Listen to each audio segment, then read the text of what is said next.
Hi crafty peeps, it's Kat. If you're in a pinch and need a card fast, this video is for you. Today, I'm sharing my go-to formula for quick cards that look amazing, but take virtually no time. Seriously, the hardest part was choosing the pattern paper I wanted to use. This layout does all the work for you so you can make beautiful cards quickly without overthinking the design. And best part is that it comes together in 5 easy steps and literally anyone can do it. I will freely admit to you, I have a pattern paper hoarding problem. So if I see a pretty set, especially if it has florals on it, it's like a siren call, and I have no self-control. Today I'm using a scrapbook.com heirloom pattern papers, and you guys, these are so beautiful. Like, how could I even resist?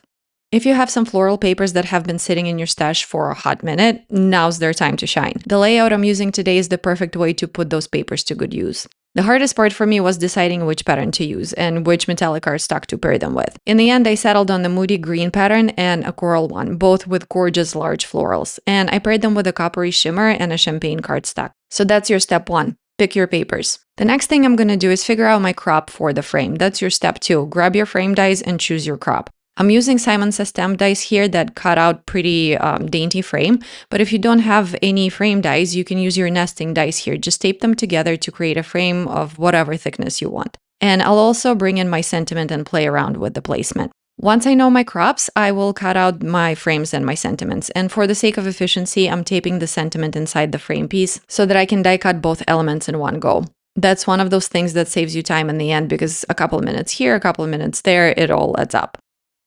I like the backing of my frame to be ever so slightly smaller than the frame itself, so I will trace my die around the crop that I want, and I will trim down my paper first to the size that I just traced, and then trim it down again so that it is ever so slightly smaller than the frame itself. One thing you can do instead is glue your frame straight to the paper and then cut around it to get rid of the excess. I don't like doing this because I find that sometimes my cuts are crooked, and I also don't like leaving any edges sticking out of the frame in case you can't get close enough to make the cut. I think at the end of the day, it's all a matter of personal preference, so do what makes the most sense to you. Step 3 would be to add some visual interest to your background panel. I'm using an embossing folder here, but you could do some stenciling or use another sheet of pattern paper. Just pick a less busy pattern so that it's not clashing with your frame piece. I sprayed my cardstock with some water and I'm just blotting it with the paper towel to remove excess moisture. This is a Damask embossing folder from Spellbinders and it's stunning, but really any type of organic or even subtle pattern will work here. So if you have some vines or maybe something leafy, this will work just as well. I lined up my cardstock so that the pattern would be more or less centered and ran it through my die cutting machine, and look at that, it's so beautiful. Since my frame is pretty dainty and delicate, I will stack 3 die cuts behind it to make it sturdier. You could skip this step if you wanted to, but I feel like since this card is pretty simple in terms of elements, any kind of additional dimension and texture would be welcome here. If you're using nested dies here, make sure you tape them to each other so that you don't have to line them up each time you need to cut an extra backing frame. And the wider your frame is, the more sturdy it will be and the less backings you will need. After I'm done stacking all of my die cuts, I will glue my pattern paper to the back of the frame. This is why I like cutting it down to size that's slightly smaller than the frame itself. It's just much easier for me to line things up this way without having any excess stick out. Your step 4 will be to layer and assemble your sentiment, and here you can make it as complicated or as simple as you want. If you're a masochist like me, you'd probably pick something delicate and finicky and then question your life choices the entire time you're gluing it together. A much easier alternative would be to pick something more substantial so that it's easier to handle when you're stacking it. Or you can skip the stacking altogether. But again, I'm all about dimensions, so I just can't seem to help it. Because my die is so delicate, I use my finger to apply the glue. I just squeezed some out on a scrap piece of paper and gently dabbed it onto the die cut. Depending on what kind of pattern paper you're using, you might or might not need to use a shadow die. If your print is busier, it's usually not a bad idea to create some additional separation from your background. But if your print is less busy, it's not always necessary, so listen to your gut here. In my particular case, I stacked a blank die cut behind my shiny copper piece. Then I glued together 2 more blank layers, but I didn't glue them behind the shiny piece this time.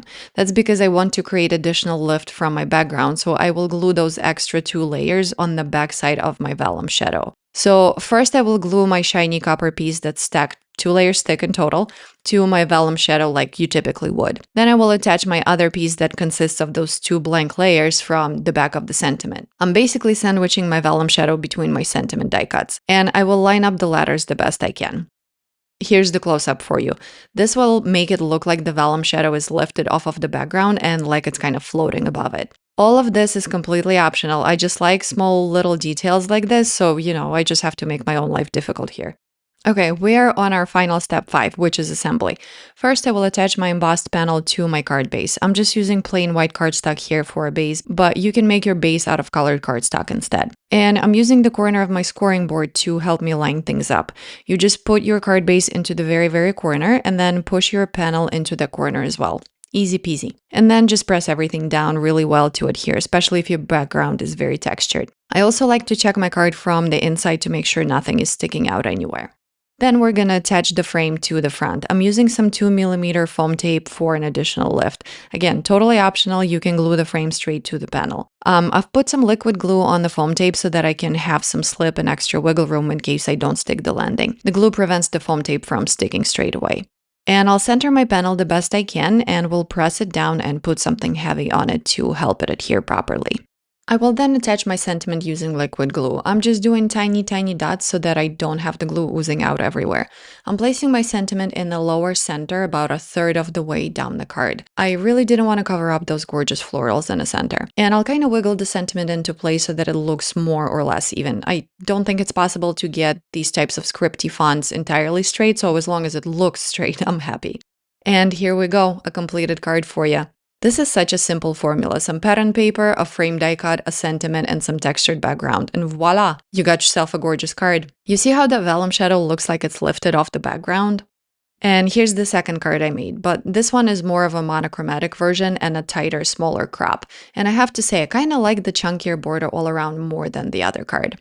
On this one, I did not stack the front of the sentiment at all, but I did glue some die cuts behind the shadow, so you still have that lift off of the background. As you can see, it's more of a flat look on the sentiment here.